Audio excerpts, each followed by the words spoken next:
जी students, हमारा जो आज का नेक्स्ट लेक्चर है वो यूनिट 2 की एक्सरसाइज 2.2 से रिलेटेड है और उसका जो टॉपिक है हमारे पास वो है जी क्यूब रूट्स ऑफ यूनिटी। ठीक है, टॉपिक बेसिकली है क्या? यूनिटी मींस वन और वन के क्यूब रूट्स हमें फाइंड करने हैं। ठीक है, अगर इस टॉपिक को समझाने के लिए मैं थोड़ा सा मज़ीद आपको ये बताऊं कि क्या क्या है ये टॉपिक, तो देखें हम बात करते आए हैं कि x square is equal to one and x is equal to plus minus one. ये जो हमने बात की है ना यूनिट वन के अंदर, ये बेसिकली हम क्या कर रहे थे, वन के स्क्वायर रूट फाइंड कर रहे थे। तो square root of unity is plus minus 1 and now in this topic we have to find out cube roots of unity। ठीक है, तो इस टॉपिक को भी हमने देखना है। ओके, इस टॉपिक के लिए मैंने ये सारा जो वर्किंग की है ये मैंने बेसिकली आपको क्यूब रूट्स ऑफ यूनिटी को डिराइव क्या कहाँ से किया गया है, कहाँ से हमारे पास ये यूनिटी के क्यूब रूट्स आए हैं, ये मैंने सारा काम ये किया है। ये मैं आपको एक्सप्लेन करता हूँ कि आप कैसे देखें। यूनिटी को अगर क्यूब रूट की फॉर्म में लिखा जाए तो यूनिटी का क्यूब रूट ऐसे लिखा जाएगा कि क्यूब रूट ऑफ यूनिटी। ठीक है, उसको मैंने लेट किया है कि let the cube root of unity is equal to x. ठीक है, अब मैंने इसके दोनों साइड पे यहाँ पे क्यूब लिया है। ठीक है, क्यूब क्यों लिया है कि यूनिटी का क्यूब रूट ख़त्म करने के लिए। ठीक है, क्लास 9th में एक्सरसाइज 7.1 के क्वेश्चन नंबर 2 में हमने इस तरह के क्वेश्चन किए थे जहाँ पे हमें रेडिकल का जो इंडेक्स है वो अगर हमें क्यूब दिया गया था तो हमने वहाँ पे भी आपको बताया था कि आपको उस क्यूब रूट को सॉल्व करने के लिए आपको क्यूब लेना है। वही काम मैंने यहाँ पे भी किया है। मैंने दोनों साइड पे क्यूब लिया। क्यूब लेने के बाद क्यूब इससे कैंसिल हो गया तो मेरे पास x cube is equal to one, ये इक्वेशन आ गई। अब अगर मैं इस वन को इस तरफ ले आता हूँ, x cube minus one is equal to zero. ठीक है, अब एक्स क्यूब माइनस वन को मैं लिख सकता हूँ a cube minus b cube का फॉर्मूला बनाते हुए एक्स का क्यूब माइनस वन का क्यूब। तो a cube minus b cube मेरे पास किसके इक्वल होता है, a minus b into a square plus a b plus b square is equal to zero.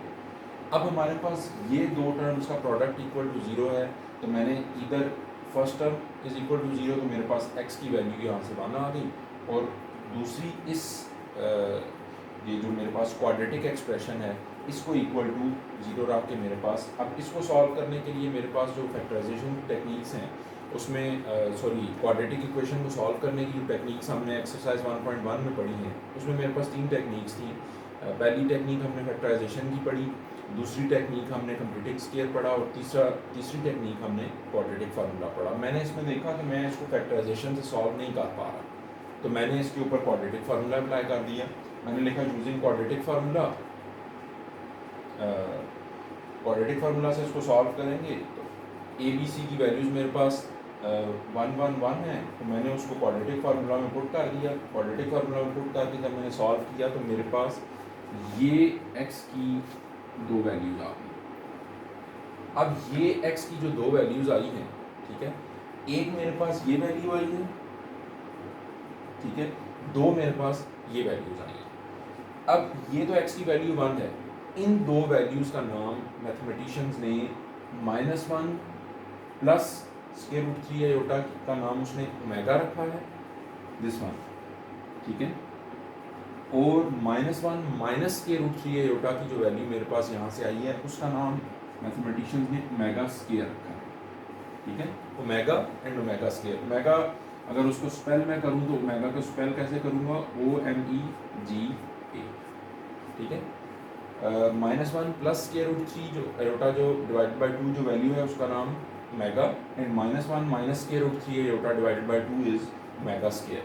तो यहाँ तक जो मैंने काम किया है इसमें आपको सिर्फ ये डिराइव करके दिखाया है कि यूनिटी के क्यूब रूट्स को फाइंड कैसे किया गया है। तो यहाँ तक आने के बाद मुझे पता चला कि मेरे पास जो यूनिटी के क्यूब रूट्स हैं वो हैं 1 ओमेगा एंड ओमेगा स्क्वायर। इससे आगे ये जो मैंने काम किया है ये मेरे पास क्या है, ये properties of cube roots of unity है। कि यूनिटी के जो क्यूब रूट्स मैंने फाइंड किए हैं उनकी प्रॉपर्टीज़ क्या हैं, ठीक है। तो उसकी मेरे पास कुछ 4-5 प्रॉपर्टीज़ हैं। मैंने उनमें से ये 2 अभी फ़िलहाल जो बोर्ड स्पेस में यूज़ करके उनको लिख सकता था, मैंने लिखी हैं, उनको मैं डिमॉन्स्ट्रेट कर रहा हूँ। नेक्स्ट फिर इसी को लेक्चर को कंटिन्यू करेंगे। देखिए फर्स्ट प्रॉपर्टी मेरी क्या है।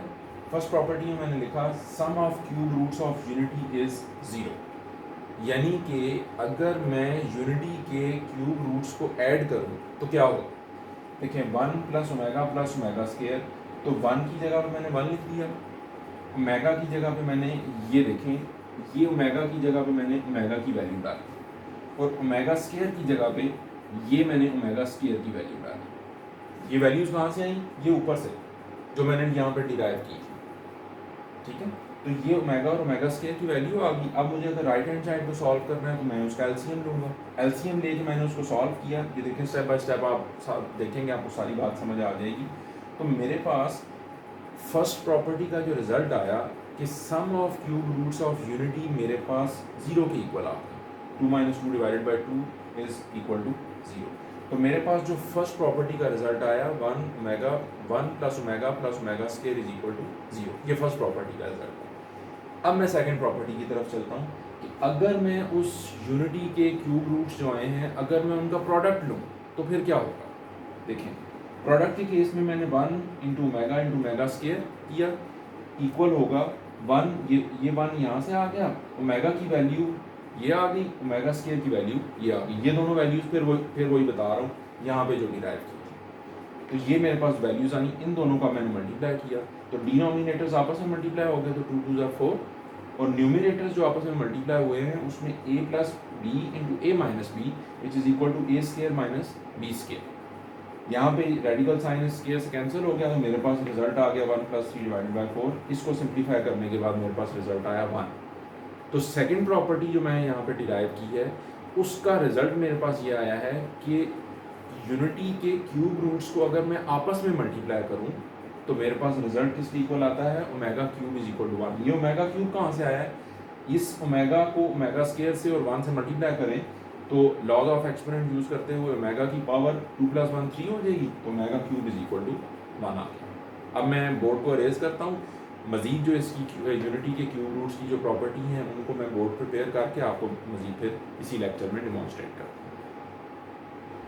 जी स्टूडेंट्स, यहाँ पे मैंने अब जो थर्ड प्रॉपर्टी है यूनिटी के क्यूब रूट्स की उसको मैंने डिराइव की है आपके लिए।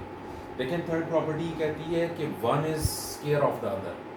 1 is square of the other क्या चीज़, हम ऑफ कोर्स जो कॉम्प्लेक्स क्यूब रूट्स हैं हम उनकी बात कर रहे हैं कि 1 complex cube root is square of the other. अब ये कॉम्प्लेक्स क्यूब रूट से क्या मुराद है, कॉम्प्लेक्स क्यूब रूट से मुराद ये है कि हमारे पास जो यूनिटी के क्यूब रूट्स हैं, ठीक है, उसमें 3 रूट्स, एक है 1, एक है ओमेगा, एक है ओमेगा स्क्वायर। अब ओमेगा और ओमेगा स्क्वायर की जो वैल्यू है ना उसमें आपने देखा है कि -1 plus square root 3 iota divided by 2 and omega square is equal to -1 minus square root 3 iota divided by 2। तो ये जो ओमेगा और ओमेगा स्क्वायर की वैल्यू है, क्योंकि इसमें इमेजिनरी पार्ट आ रहा है इसलिए हमने इनको दोनों, सिर्फ इन दोनों को, ओमेगा और ओमेगा स्क्वायर को, इन दोनों को हमने complex cube roots of unity का नाम दिया है, ठीक है। तीनों मिलाकर क्यूब रूट्स ऑफ यूनिटी हैं, जबकि 1 को अगर अंदर से निकाल दिया जाए और ओमेगा और ओमेगा स्क्वायर को शामिल रखा जाए, इन दोनों की बात की जाए, तो ये दोनों सिर्फ जो हैं ये complex cube roots of unity हैं। अब उन दोनों complex cube roots of unity के बारे में वो ये लिखता है कि 1 is square of the other. इसका मतलब क्या है, इसका मतलब ये है कि अगर मैं ओमेगा की वैल्यू जो कि मेरे पास ये है, मैं अगर इस वैल्यू का स्क्वायर लेता हूँ, होल स्क्वायर मैंने लिया है, तो होल स्क्वायर लेने से देखें न्यूमिनेटर में तो a + b का होल स्क्वायर फार्मूला ओपन होगा, जबकि डिनोमिनेटर में सिंपली उसका स्क्वायर हो जाएगा। तो 2 का स्क्वायर इज़ 4 और न्यूमिनेटर में मैंने a + b का होल स्क्वायर फार्मूला ओपन कर दिया, तो a² + b² + 2ab। उसको सिंप्लीफाई करके मैंने, आप ये देखें ये लाइन बाय लाइन आप चलेंगे तो आपको ये सारी बात समझ आ जाएगी कि मैंने इसको किस तरह से सिंप्लीफाई किया। यहाँ पर पहुँचने पे पता ये चला कि अगर मैं इस ओमेगा की वैल्यू का स्क्वायर लेता हूँ तो स्क्वायर लेने से मेरे पास जो रिज़ल्ट आता है वो मेरे पास ओमेगा स्क्वायर की वैल्यू के इक्वल आता है। इसलिए हम इसको कहते हैं कि one complex cube root is square of the other. इसी तरह मैं अगर ओमेगा स्क्वायर की जो वैल्यू है उसका होल स्क्वायर लेता हूँ तो फिर उसको सॉल्व करके भी मेरे पास जो एंड रिजल्ट आता है वो ओमेगा के इक्वल आता है। इसलिए हमें ये बताया गया है कि ये जो दोनों कॉम्प्लेक्स क्यूब रूट्स हैं ये दोनों एक दूसरे का स्क्वायर है। तो हमने ये बात कह दी कि one complex cube root is square of the other. अब मैं इससे अगली जो प्रॉपर्टी है उसके लिए बोर्ड प्रिपेयर करता हूँ और वो आपको एक्सप्लेन करता हूँ। जी स्टूडेंट्स, तो जो यूनिटी के क्यूब रूट्स की फोर्थ प्रॉपर्टी है वो मैंने आपके सामने यहाँ पे लिख ली है। देखें ज़रा, इसकी हेडिंग क्या है कि one complex cube root is reciprocal of the other. One is reciprocal of the other means one complex cube root is reciprocal of the other. कैसे ये बात आपको समझाई गई है ज़रा देखें मेरे पास जो सेकंड प्रॉपर्टी हमने डिराइव की है उसमें हमने उसकी हेडिंग क्या थी कि product of cube root of unity is one. तो मैंने लिखा omega cube is equal to one, वहाँ से ये रिजल्ट मेरे पास आया था। देखिए ओमेगा क्यूब को मैं लॉज ऑफ एक्सपोनेंट यूज़ करते हुए ओमेगा क्यूब को स्प्लिट करके ओमेगा इंटू ओमेगा स्क्वायर लिख सकता हूँ। तो मैंने लिखा omega into omega square is equal to one. अब मैं इस ओमेगा स्क्वायर को वन के नीचे अगर मूव करूँ तो कर सकता हूँ बिल्कुल। तो इस केस में जो ओमेगा है वो इसका रेसिप्रोकल है और ये ओमेगा का रेसिप्रोकल है। या दूसरे केस में अगर मैं ओमेगा स्क्वायर को लेफ्ट पे रहने दूँ और ओमेगा की वैल्यू को राइट पे वन के नीचे मूव कर दूँ तो इस केस में भी ये दोनों एक दूसरे का रेसिप्रोकल है। इस वजह से हमें ये हेडिंग बनाई कि one complex cube root is reciprocal of the other. अभी मैंने ये किया है कि मैंने यूनिटी के क्यूब रूट्स को पहले डिराइव किया है, वो मैंने आपके सामने पेश किया कि one omega and omega square are the cube roots of unity. उसके बाद मैंने जो यूनिटी के क्यूब रूट्स हैं उनकी मैंने कुछ प्रॉपर्टीज़ को डिराइव किया है। अब मैं एक्सरसाइज 2.2 पे जा रहा हूँ और उसके क्वेश्चन नंबर 1 का एक आध पार्ट मैं आप लोगों के लिए सॉल्व करता हूँ। मैं बोर्ड प्रिपेयर करके इंशाल्लाह फिर उसको डिमॉन्स्ट्रेट करता हूँ। जी स्टूडेंट्स, देखें मैंने एक्सरसाइज 2.2 के क्वेश्चन नंबर 1 का एक पार्ट सॉल्व किया है जिसमें उसने कहा है कि -1 के क्यूब रूट्स फाइंड करें। ठीक है, अब जब पहले मैंने इस टॉपिक को आपके सामने डेमोन्स्ट्रेट किया है तो वहाँ पे हमने ये काम किया था कि 1 के क्यूब रूट्स को फाइंड किया था। अब मुझे यहाँ पे -1 के क्यूब रूट्स को फाइंड करना है। ठीक है, तो मैंने लिखा कि let x is equal to cube root of -1, कि जो अननोन हमें फाइंड करना है उसका नाम हमने x रखा और वो x किसकी इक्वल है -1 के क्यूब रूट के। अच्छा, दोनों साइड पे मैंने क्यूब लिया। क्यूब लेने के बाद जैसे वहाँ डेमोन्स्ट्रेशन पहले लेक्चर की थी उसी तरह मैंने ये सॉल्व किया। दोनों साइड पे क्यूब लिया, x cube is equal to -1 आ गया। -1 को मैं इस तरफ ले आया, मेरे पास ये क्यूबिक इक्वेशन बन गई। अब इसको मैंने a cube plus b cube की फॉर्म में लिखा। उसको मैं लिख सकता हूँ कि a cube plus b cube is equal to a plus b into a square minus a b plus b square is equal to 0। अब मेरे पास दो एक्सप्रेशन का प्रोडक्ट इक्वल टू 0 है तो मैंने इधर और के केसेस को सॉल्व किया जैसे पहले किया। इधर के केस से मेरे पास एक रूट तो आ गया -1। दूसरे रूट के लिए फिर ये एक क्वाड्रेटिक इक्वेशन थी, लेकिन इसको मैं फैक्टराइजेशन से चूँकि सॉल्व नहीं कर पाया तो मैंने इसको क्वाड्रेटिक फार्मूला की मदद से सॉल्व किया। क्वाड्रेटिक फार्मूला की मदद से सॉल्व करके मेरे पास यहाँ जब मैं पूछा तो मेरे पास x की ये दो वैल्यूज़ आ गई। अब x की ये जो दो वैल्यूज़ हैं ना, यहाँ तक पहुँच के हमने काम तो अपना कर लिया, लेकिन हमारी इस क्वेश्चन की एक बहुत इम्पॉर्टेंट रिक्वायरमेंट ये है कि हमें रिक्वायर ये किया गया है कि हमने जो इसके रूट्स लिखने हैं ना, एंड रिज़ल्ट जो लिखना है उसमें इन दोनों वैल्यूज़ को हमने इन टर्म्स ऑफ ओमेगा लिखना है। ठीक है ना, इसको तो -1 लिख दिया ना, इन दोनों को इन टर्म्स ऑफ ओमेगा लिखना है। उसके लिए हमें इनको जब इन टर्म्स ऑफ ओमेगा लिखना है तो यहाँ पे तो एक छोटा सा प्रॉब्लम आ गया हमारे पास। वो प्रॉब्लम ये है कि इधर बाकी सब तो ठीक है लेकिन 1 के साथ माइनस नहीं है, तो हम इसके साथ कैसे डील करेंगे। इसके लिए मैंने आपका ये बोर्ड के साइड पे कुछ वर्किंग की है, इसको थोड़ा सा समझना है। देखें, ओमेगा की वैल्यू है मेरे पास originally -1 plus square root -3 divided by 2।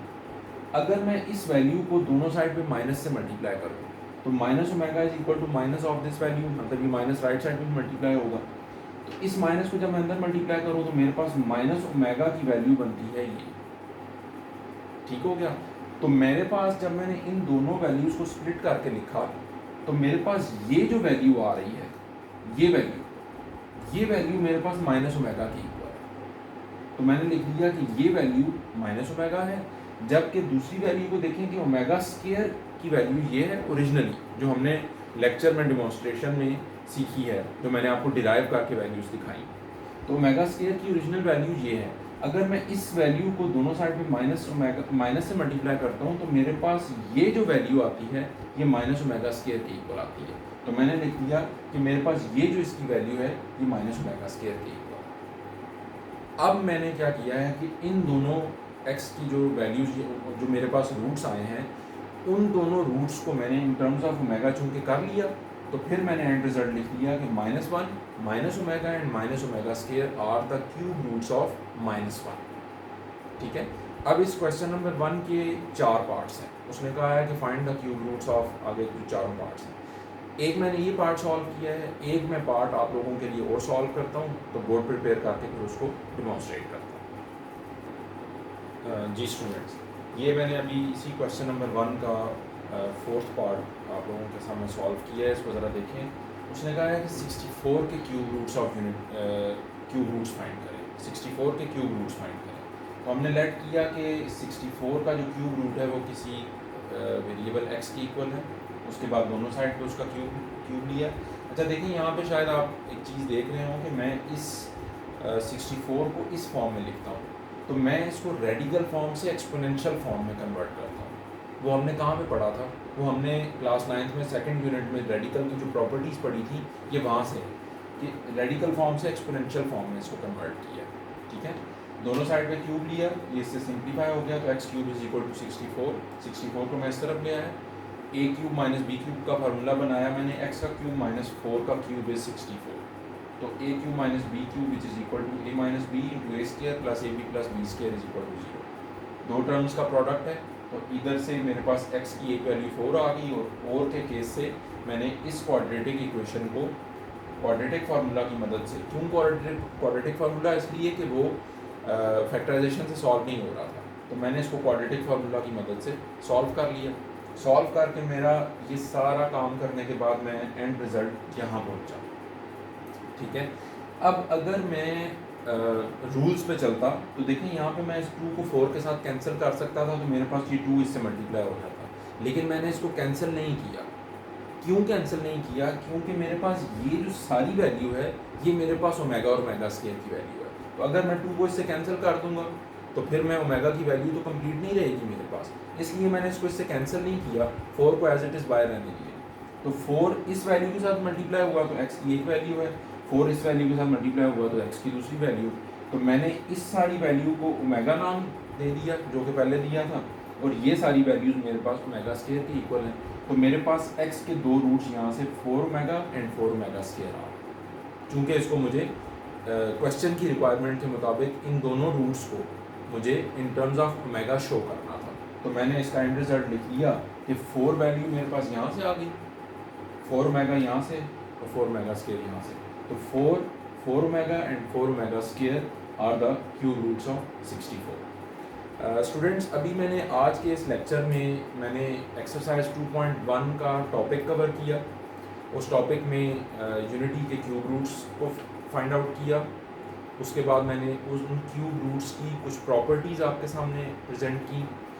उसके बाद मैंने क्वेश्चन नंबर 1 के जो मेरे कुछ पार्ट्स हैं उसमें से मैंने कुछ पार्ट्स आप लोगों के सामने सॉल्व किए और फिर उनको डेमोन्स्ट्रेट किया। इसके बाकी के जो 2 पार्ट्स हैं इस क्वेश्चन के, वो इंशाल्लाह अगर आप ये मेरा लेक्चर समझ गए हैं तो इंशाल्लाह वो पार्ट्स आप आराम से खुद कर लेंगे। आज के लिए मेरा यही लेक्चर है, इनफ फॉर टुडे। नेक्स्ट इंशाल्लाह लेक्चर में मैं एक्सरसाइज 2.2 के जो बाकी क्वेश्चंस हैं उसको कवर करूँगा। Thank you so much.